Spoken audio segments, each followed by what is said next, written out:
Glory to God. దేవుడిచ్చిన యొక్క మంచి అవకాశాన్ని బట్టి నేను ఆయనకి వందనాలు చెల్లిస్తున్నాను. ఈ యొక్క మాటలు వింటున్న దేవుని బిడ్డలైన వారందరికీ, సార్వత్రిక సంఘానికి ప్రభు పేరట వందనాలు తెలియజేస్తూ ఉన్నాను. ఈరోజు సామెతలు 3వ అధ్యాయంలో కొన్ని మాటలు మనము ధ్యానం చేసుకుందాం. సామెతల మీద ధ్యానం జరుగుతూ ఉన్నది. ఈ సామెతలలో దేవుడిచ్చిన సూచనలు, ఆ సూచనల ప్రకారం జీవిస్తే మన జీవితంలో ఏ రకమైన ఆశీర్వాదం ఉంటుంది,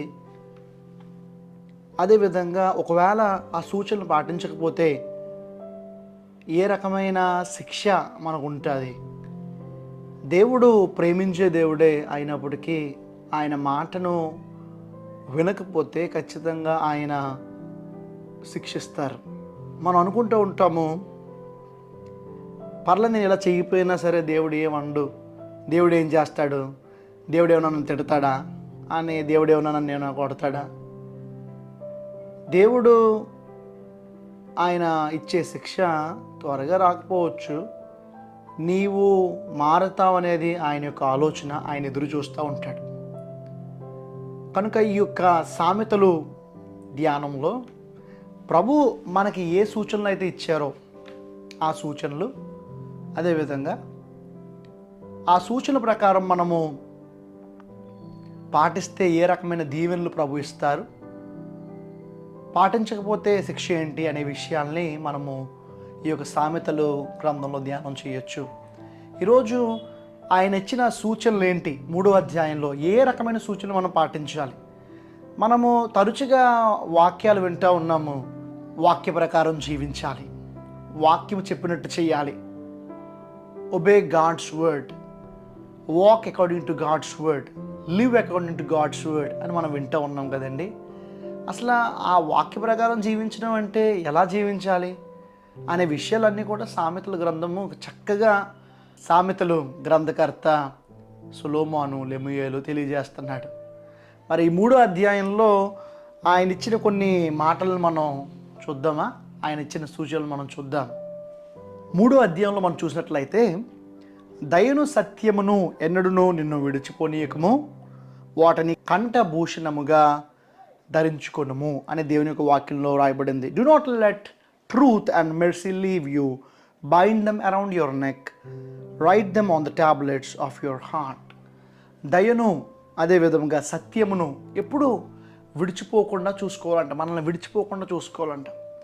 సత్యము యేసుప్రభు సత్యము, సత్యము యేసయ్య వాక్యం సత్యము.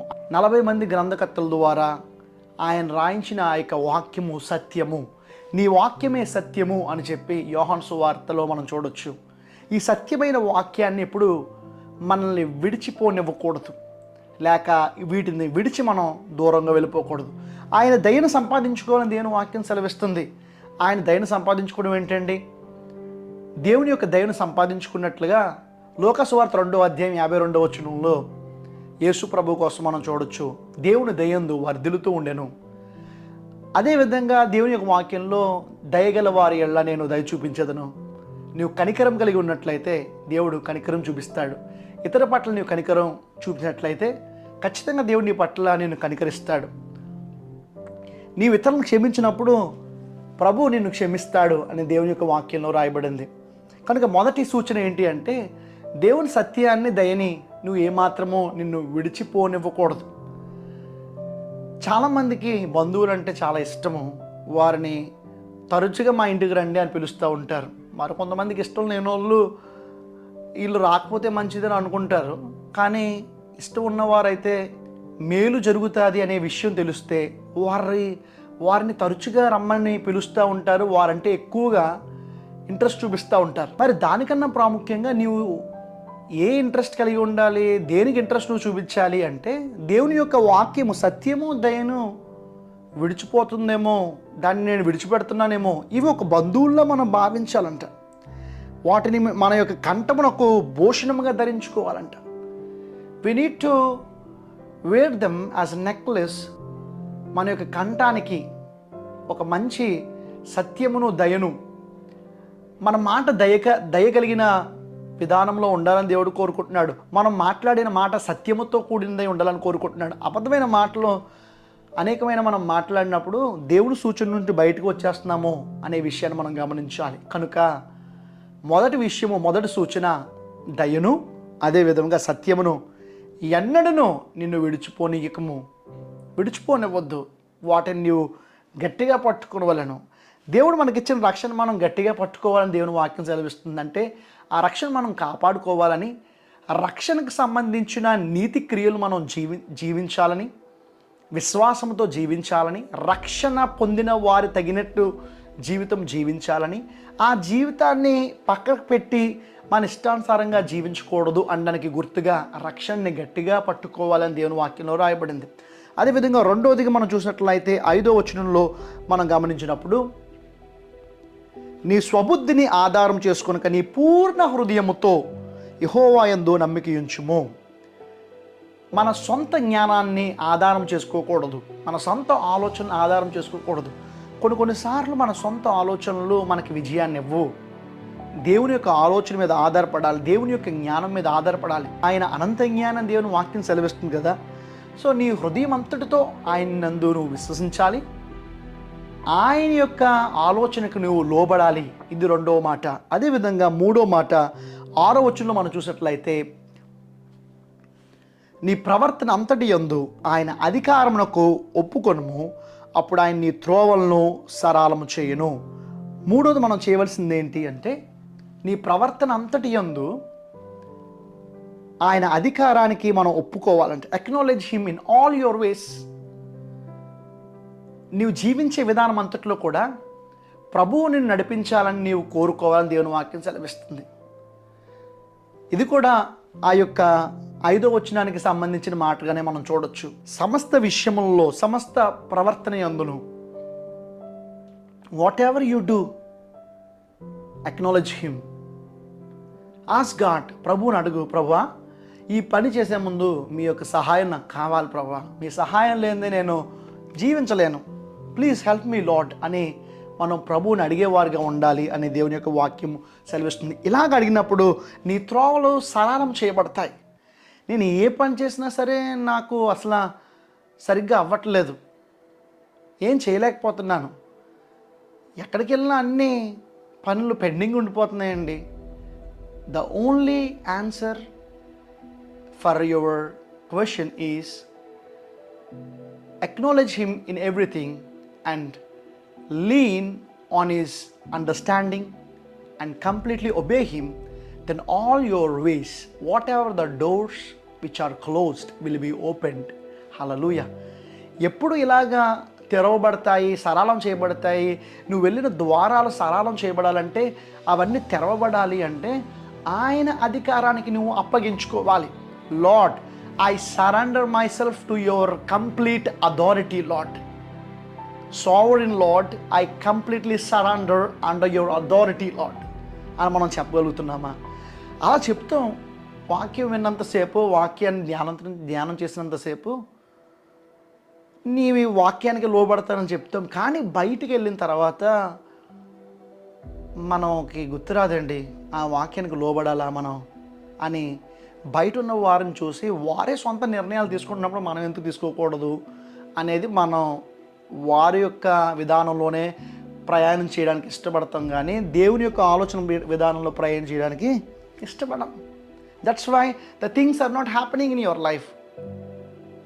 If you want things to happen in your life, if you want to see miracles, wonderful things to happen in your life, surrender your life to the Lord.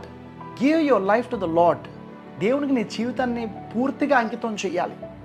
పార్షియల్గా కాదండి, పూర్తిగా సమస్తము ప్రభుకు అంకితం చేయాలి.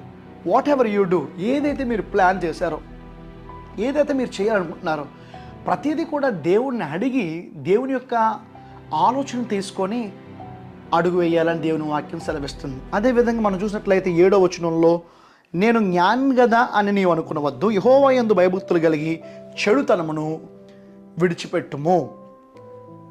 ఐఎమ్ వెరీ వైస్, నేను చాలా తెలివైనోడిని అని అనుకోవద్దంట. ఇది సూచన, దేవుని సూచన. ఇప్పటివరకు అనేకమైన సూచనలు చూసాం. సత్యము దయను విడవద్దు, వాటిని హృదయమైన పలక మీద రాసుకోవాలి. నీ సొంత ఆలోచనల మీద ఆధారపడొద్దు, దేవుని యొక్క ఆలోచన మీద ఆధారపడాలి. 5వ వచనము. 6వ వచనంలో నీ సమస్త ప్రవర్తన యందు ఆయన యొక్క అధికారానికి అప్పగించుకోవాలి. ఆయన నడిపిస్తాడంట, నడిపించే దానికి నీవు అప్పగించుకోవాలంట. అప్పుడు నీ యొక్క ద్వారాలు సరళమవుతాయి. 7వ వచనం చూసినట్లయితే, నేను జ్ఞానం నువ్వు అనుకోవద్దు, నేను చాలా జ్ఞానిని, జనాల్లో నన్ను గుర్తించట్లేదు కానీ నేను చాలా జ్ఞానవంతుడిని అనుకోవద్దు అని దేవుని వాక్యం సెలవిస్తుంది. ఎందుకు అనుకోకూడదు అంటే, నీకు ఇచ్చిన జ్ఞానము దేవుడిచ్చినది. దేవుడే నీ జ్ఞానం ఇవ్వకపోతే నీవు జ్ఞానహీనుడిగా, ఏది డెసిషన్ తీసుకోవడానికి అవకాశం లేనివాడుగా జీవిస్తావు, ఏ నిర్ణయం తీసుకోలేని వాడుగా ఉంటావు. యెహోవా యందు భయభక్తులు కలిగి, లార్డ్ ఐ ఫియర్ యూ, దేవునికి వ్యతిరేకంగా ఉన్న విషయాలు ఏంటో అవి విడిచిపెట్టి, ప్రభు నీ యొక్క చిత్త ప్రకారం నేను జీవిస్తాను ప్రభు అంటే ఆయన జ్ఞానంతో నింపుతాడు. ఖచ్చితంగా నా జ్ఞానం నాకు సరిపోతుంది, నా సొంత జ్ఞానమే నా ఆధారపడతాను, నేను చాలా గొప్ప జ్ఞాని అని నువ్వు ఎప్పుడూ అనుకో. ప్రభు మీద ఆధారపడలేని వారే నేను జ్ఞానవంతుడిని, నా అంత జ్ఞానం ఎవరికీ లేదని అంటారు. అప్పుడు ఖచ్చితంగా దేవుడు 1 కొరింథీ రాసిన పత్రిక ప్రకారంగా నువ్వు జ్ఞానమని నువ్వు అనుకుంటున్నావు కనుక జ్ఞానాన్ని సిగ్గుపరచడానికి దేవుడు లోకంలో వెర్రివారిని ఏర్పాటు చేసుకున్నాడు. మరి ఈ యొక్క విషయాలను మనము పాటించినప్పుడు, ఈ సూచనలు మనం పాటించినప్పుడు 8వ వచనం ప్రకారంగా, అప్పుడు నీ దేహమునకు ఆరోగ్యమును నీ ఎముకలకు సత్తువును కలుగును. ఎంత మంచి మాట అండి. Healing to your body, refreshment to your inner self. నీ యొక్క ఎముకలకు పుష్టి, ఆరోగ్యం. దేవుని మాట వినకే ఆరోగ్యం ఉండదు, దేవుని మాట వింటే ఆరోగ్యం, దేవుని మాట వింటే స్వస్థత, దేవుని మాట వింటే ఏ రకమైన సమస్య నుంచైనా ఆయన విడిపించగలడు. హల్లెలూయా. అది మనం నమ్మాలి. నమ్ముట నీ వల్ల అయితే నమ్ము వరకు సమస్తము సాధ్యమని సెలవిచ్చిన దేవుడు, ఖచ్చితంగా మనం నమ్మినట్లయితే మన ద్వారా ఈ యొక్క సూచనలు పాటించే విధంగా దేవుడు తన కృపను చూపించి ఖచ్చితంగా మనము ఆయన యొక్క ఆశీర్వాదాలు పొందుకోవడానికి వారసుడిగా మనల్ని చేస్తాడు. ఆయన సత్యమును, దయను, ఆయన యొక్క ఆలోచనకి మనం అంకితం చేసుకున్నప్పుడు, ఆయన అధికారాన్ని మనం ఒప్పుకున్నప్పుడు, మనం జ్ఞానం కాదు ఆయనే జ్ఞానాన్ని మనం ఒప్పుకొని ఆయన జ్ఞానానికి మనం తిరిగినప్పుడు నీ యొక్క శరీరానికి ఆరోగ్యం, నీ ఎముకలకు సత్తువును ఇస్తాడంట. ఎన్ని ట్యాబ్లెట్లు, ఎన్ని రకరకాలైన మెడిసిన్స్ వేసుకుంటే శక్తి కలుగుతుందండి. కొన్ని వేల మెడిసిన్స్ ఖర్చు పెడుతున్నాం కదా. జనాలందరూ కూడా చాలా మందులు వాడుతా ఉన్నారు. Why don't you give chance to Jesus to control your life? Once ఒక్కసారి ప్రభుకి అవకాశం ఇచ్చి చూడాలి. ఈ సూచన ప్రకారం నేను జీవిస్తే ఆయన నాకు నా యొక్క శరీరానికి స్వస్థత ఇస్తారా, ఈ యొక్క మాట ప్రకారం జీవిస్తే నా యొక్క ఎముకలకు సత్తు ఉంటుందా అనే విషయాన్ని మనం గమనించాలి. నీ యొక్క రాబడి అంతటిలో ప్రథమ ఫలము నీ ఆస్తిలో భాగమునిచ్చి యెహోవాను కనపరచాలి. మనకిష్టమైన వారికి మనం మన ధనాన్ని, మన యొక్క బహుమానాన్ని ఇస్తాము, కానీ ప్రభువుకి ఇవ్వాలంట, ప్రభువుకి ఇచ్చి కనపరచాలంట. ఏది ఇచ్చి కనపరచాలి, ఎలా, ఎంత ఇచ్చి కనపరచాలి? ఎంత ఇచ్చినా సరే చాలదు. మరి ఏమి ఇవ్వాలి ప్రభువా అని అడగవలసిన బాధ్యత నీ మీదే ఉంది. You need to ask God, ప్రభువా ఏం చేయమంటారు ప్రభువా? What should I do lord? How can I please you lord? ఎలాగ నిన్ను నేను బతిమాలుకోగలను ప్రభువా అని ప్రభువునే మనం అడగాలి. అప్పుడు మనము మన ఆస్తిలో కానీ, మన యొక్క రాబడిలో కానీ ప్రథమ ఫలం ఏ విధంగా ఇవ్వాలో అది నేర్పించేవాడు దేవుడే. ఎంత అని లేదండి. కొత్త నిబంధన ప్రకారంగా నీవు అభివృద్ధి పొందిన కొలది నీవు ప్రభువుకి నీ యొక్క రాబడిలో నీ ఆస్తులు ఇచ్చి ఆయన్ని గణపరచాలని దేవుని వాక్యం సెలవిస్తుంది. నువ్వు ప్రభువుని గణపరిస్తే ప్రభు నిన్ను గణపరుస్తారు. If you lift God high, God will lift you high. If you honor God, God will honor you. అన్నీ కూడా ఒక బంతిని గట్టిగా గోడకేసి కొడితే తిరిగి మన దగ్గరికి ఎలాగ వస్తుందో, ప్రభువుని ఎంతగా మీరు మహింపరిస్తే మళ్ళీ తిరిగి అంతగా ఆయన మీరు మహింపరుస్తాడు. ఏది దాచుకోడు ఆయన. మీరు ఖచ్చితంగా మనం దాచుకునే స్వభావం మనకు ఉంటుంది, కానీ ప్రభువుకు అటువంటి స్వభావం ఉండదు. ఆ స్వభావంలోకి మనం మారాలనే దేవుడు కోరుకుంటున్నాడు. మేలు చేయుట నీ చేతనైనప్పుడు దాన్ని పొందదగిన వారికి చేయకుండా వెనక తీయకము. నీవు మేలు చేయాలని దేవుని వాక్యం సెలవిస్తుంది. మేలు చేయాలి. You need to do good for others. నీ సామర్థ్య ప్రకారం నువ్వు మేలు చేయాలి అని దేవుని వాక్యం సెలవిస్తుంది. మేలు చేయి. నీకు ఎవరైతే మేలు చేయలేరో, తిరిగి నీకు సహాయం చేయలేరో అటువంటి వారికి మేలు చేయడము చాలా మంచి విషయం. నీ దగ్గర కలిగి ఉన్నప్పటికీ నీ సహోదరుడు నీ దగ్గరకు వచ్చినప్పుడు ఇప్పుడు కాదు రేపిస్తాను నీ కలిగి ఉంటే నువ్వు ఇవ్వాలని దేవుని వాక్యం సెలవిస్తుంది. అది దేవుని సూచన. You are having but you are saying come tomorrow I will give you.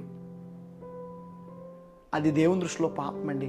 నువ్వు మేలు చేయగోరి ఉండు, మేలు చేయకపోతే పాపం అని దేవుని వాక్యం సెలవిస్తుంది. నీకున్న దాంట్లో నుంచి ఎంత ఇవ్వగలిగితే అంతే ఇవ్వి. ఎంత సహాయం చేయగలిగితే అంతే సహాయం చేయి.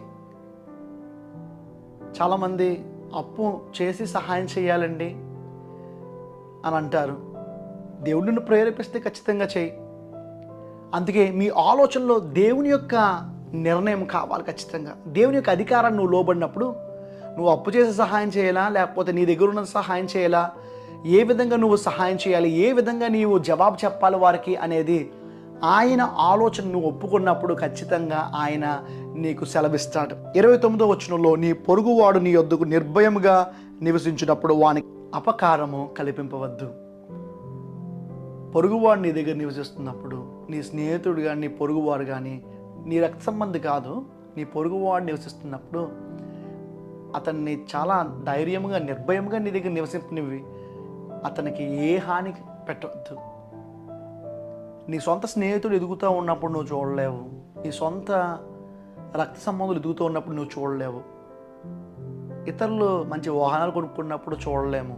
ఇతరులు మంచిగా దేవుడు వారికి ఆస్తి ఇచ్చినప్పుడు నువ్వు చూడలేవు. ఒక మంచి విషయాన్ని మీకు నేను చెప్పాలని ఆశపడుతున్నాను.